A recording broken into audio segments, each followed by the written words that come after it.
Last week, an extraordinary development unfolded in the Pacific that most Americans didn't even notice. Japan, a nation long seen as the poster child for post-World War II pacifism, suddenly raised its military alert to the highest level in years. Destroyers left port in the middle of the night. Fighters scrambled nonstop, and radar surveillance systems ran around the clock as if an attack could come at any moment. And China's response. Beijing launched massive amphibious assault exercises, pushed Coast Guard and Navy vessels right up to the disputed areas, and even rehearsed full-scale sea blockade scenarios. Two of Asia's great powers have entered a state that any serious military analyst has to call pre-war. In decades of studying great power politics, I've seen many moments when nations behave as if they're being pulled by a logic bigger than themselves. But watching Japan and China simultaneously accelerate military preparations, this is not ordinary escalation. It is the signal of a shifting power structure. Japan is not attacking anyone. They are not provoking conflict. China has not declared war. But the moment both nations expand their military footprints, the world instantly feels one thing. The clock in East Asia has started counting down. And this is not just a story about Japan or China. This is the moment the international system shows its true face. And what we see is anything but comforting. The images of warships, fighter squadrons, and tense maps are just the mask. Underneath lies something far more troubling, a fragile, brittle power structure being stretched to its absolute limit. To really understand what is happening, we have to confront a bigger problem. Most public opinion believes Japan and China are inching toward war for reasons that have become almost mythical. Historical hatred, exploding nationalism, or islands that cannot be compromised. That is the story the media repeats as if it were unquestionable truth. It is a story that is easy to tell, easy to remember, and easy to put on the front page, but it is not the real story. In more than 4 decades studying great power competition, I have learned one very simple thing that few people want to accept. Nations do not fight over emotions. They fight over interests, security, resources, control of strategic space, supply chains that can determine the life or death of their economies. And when you look at Japan and China through that lens, everything becomes much clearer. Japan is not escalating because of a few pages in a history book. China is not deploying warships because of a few nationalist slogans. Both are acting on cold calculations of interest. Seal lanes, semiconductors, energy markets, geostrategic position. But here is what is even more telling. In every crisis, there are always silent forces that benefit from tension not being resolved, but prolonged. So, who wants Japan and China to remain forever in a state of no war, but no peace either? Who gains when defense budgets balloon? Who profits when supply chains are threatened? Energy prices swing wildly, and countries are forced to seek protection from stronger allies. Who benefits when financial markets react with panic? These are the questions the media almost never asks. And they are the questions that, once answered, reveal why Japan-China tension exists, not because of emotional storms, but because of a complex structure of interests pushing both nations right up to the dangerous red line. If you want to look straight at the real drivers, you have to start with what almost every newspaper ignores. Both Japan and China are chained to sea lanes and supply chains that, if disrupted for just a few weeks, could send their economies into literal freefall. Japan is a country that does not have enough resources to feed its own industry. It depends almost entirely on imported oil, gas, and raw materials from the Middle East, Southeast Asia, and Africa. Every single one of those trade flows has to pass through waters China is increasingly controlling. Meanwhile, China as the world's factory depends on exports and sea transport even more than Japan does. Its supply chains stretch from Malaysia to the Indian Ocean, from Africa to Latin America, and a single hostile navy strong enough to impose a blockade would mercilessly strangle the Chinese economy. You see, when everything is put in its proper place, the story is no longer about history or emotion. It becomes a matter of survival. Whoever controls the sea lives, whoever does not, faces immediate economic crisis. And if there is one thing great powers understand better than anyone, it is that no nation can leave its economy dependent on the goodwill of a rival. This is the truth the media rarely mentions. Yet, It is the core reason Japan and China are locked in constant confrontation. Both believe that if they do not seize the initiative at sea, the other side will do it first. And never forget this. In every calculation made in Tokyo and Beijing, the United States is always sitting right in the middle of the map. America controls most of the world's critical sea lanes, maintains the planet's most powerful fleet, and is Japan's key security ally. What does that mean? It means any shift in power between Japan and China has to factor in Washington, a superpower capable of completely changing the outcome of the game with a single fleet deployment decision. So when you see Japan growing more vigilant and China growing tougher, understand that this is not just two nations facing off. It is three great powers, Japan, China, and the United States, circling the same fear. The fear of being economically strangled in a world where control of the seas determines who gets to survive. Once you grasp that power, and economics are the underground currents shaping every national action, you start to see an even deeper layer of motivation. One almost nobody talks about publicly, but that completely dictates the tempo of escalation among Japan, China, and the United States. In the global capitalist system, tension is not just risk for many interest groups, it is opportunity, and nowhere is this clearer than among the elites in the three largest economies on Earth. Start with Japan. Every time Tokyo increases defense spending, the big industrial conglomerates, those with deep influence over politics and strategic planning, profit directly. They make everything from radar components and sensors to patrol aircraft and missile defense technology. And here's the irony. Much of that technology is developed and exported thanks to the very trade system Japan claims is being threatened by China. Similarly, China has built a gigantic defense industrial ecosystem in which state-owned enterprises do not just serve security needs, but act as economic pillars. Every time Beijing expands its military budget, those companies grow fatter, raise more capital, expand production, and of course, expand political influence. None of them has an incentive to lower tensions. Tension is the fuel that keeps the machine running. But to see the full picture, you have to look at the United States, the country with the most powerful military-industrial complex in human history. When Japan boosts defense spending and China responds by expanding its fleet, then American defense giants are the very first beneficiaries. Contracts for radars, regional missile defense, surveillance tech, warships, next-generation aircraft. Is there anything strange about that? No. It is the logic of the system. More tension equals more money. But the story doesn't stop at the military. High-tech supply chains, especially semiconductors, demand absolute stability on the sea lanes that militaries have to protect. When Japan and the US label China a threat, it instantly affects capital flows, tech stock prices, chip factories, and the corporations that control strategic minerals. Those companies don't just sit on the sidelines. They profit directly from the world believing stability is declining.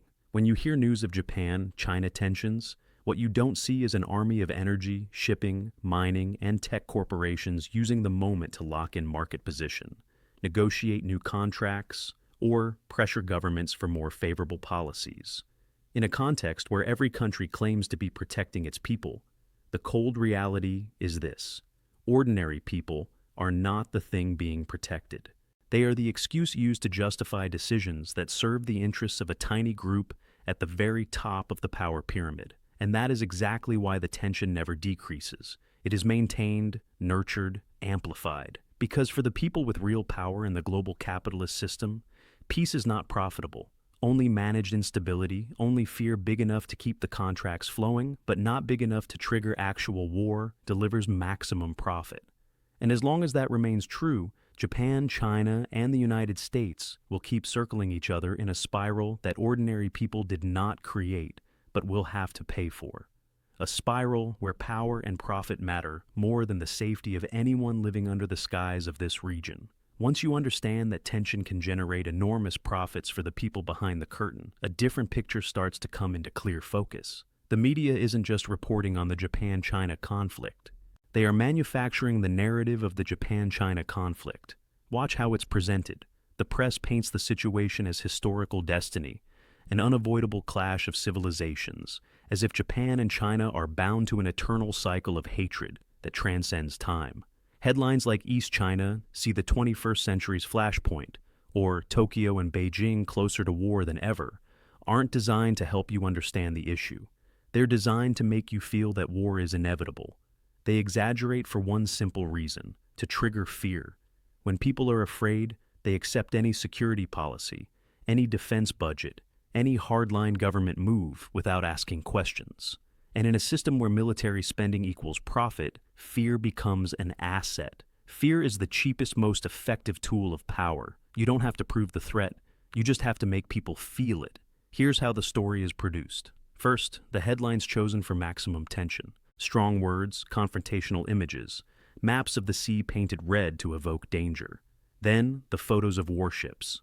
The media never shows pictures of sailors maintaining engines or ships tied up at the pier. They pick the most dramatic, aggressive shots. Ships cutting through waves, missile launchers raised, fighters taking off with afterburners glowing. Finally, the commentary. The experts invited on air almost always repeat the same narrative. Japan and China are clashing because of national identity, national pride, wounds that never heal. Very few dare say this conflict is about seal lanes, semiconductor supply chains, energy control, or the interests of industrial conglomerates, the things that actually shape state behavior. The media uses the language of history and emotion to hide the economic and power realities. Because once you realize this game is about profit and strategy, the entire script collapses. What's left is a hard truth to swallow. Ordinary people are being manipulated into supporting a confrontation they don't understand for the benefit of those who will never pay the price. And that is exactly why the media keeps doing what it does best, telling the story in a way that scares you, then using that fear to reinforce a system that does not serve you. When you peel away all the layers of propaganda pushed past the emotional stories the media constructs, what remains is a cold reality. Japan, China, and the United States are trapped in a three-way game from which none of them can walk away without paying a price. And it is inside that structure that you understand why every move in East Asia sounds like metal being stretched to the breaking point.